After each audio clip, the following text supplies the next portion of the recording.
aujourd'hui on va aborder un point important qui est le second degré.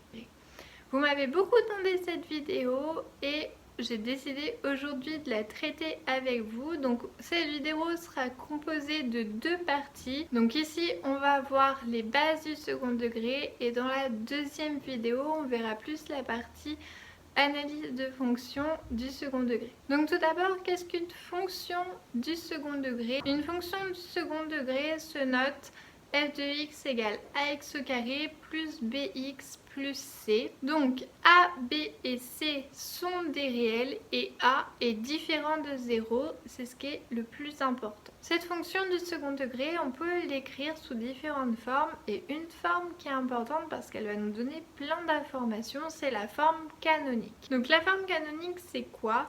C'est la forme où f de x est égal à facteur de x moins alpha au carré plus bêta. Donc alpha et bêta sont deux nombres réels. Alors si vous voulez une vidéo sur comment trouver la forme canonique d'une fonction de second degré, n'hésitez pas à me mettre un petit like ou même me l'écrire dans les commentaires, comme ça je vais savoir que je vais pouvoir faire cette vidéo et qu'elle vous intéresse. Alors comme je vous l'ai dit, la forme canonique elle nous donne plusieurs informations et la première information qui est super importante et qui va déterminer notre étude de fonction, c'est le petit a. Vous allez me dire le petit a on le voit direct même quand c'est écrit f de x égale x au carré plus bx plus c.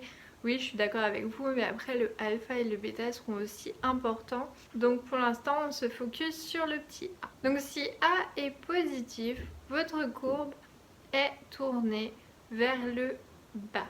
Ça veut dire quoi? Ça veut dire qu'on fait un sourire. Donc si votre a est positif, ça veut dire que f admet un minimum en x égale alpha et que ce minimum est égal à bêta. Au contraire, si A est négatif, ça veut dire que votre courbe est tournée vers le bas. Ça veut dire que f admet un maximum pour x égale alpha et que ce maximum est égal à bêta. Donc, comme vous l'avez compris, la représentation graphique d'une fonction de second degré est une parabole comme x au carré.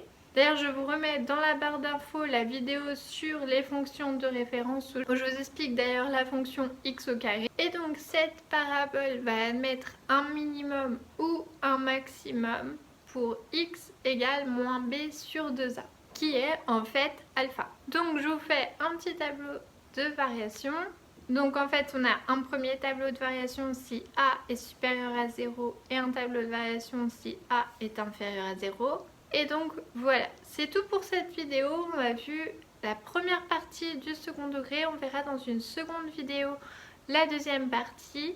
J'espère que cette vidéo vous a plu. Si c'est le cas, n'hésitez pas à me le dire. Si vous voulez d'ailleurs une vidéo sur un thème précis, n'hésitez pas à m'envoyer un message sur Instagram. J'essaye de traiter en priorité les suggestions de vidéos parce que je sais qu'elles sont importantes pour vous. Je vous retrouve très bientôt pour une prochaine vidéo. Ciao ciao!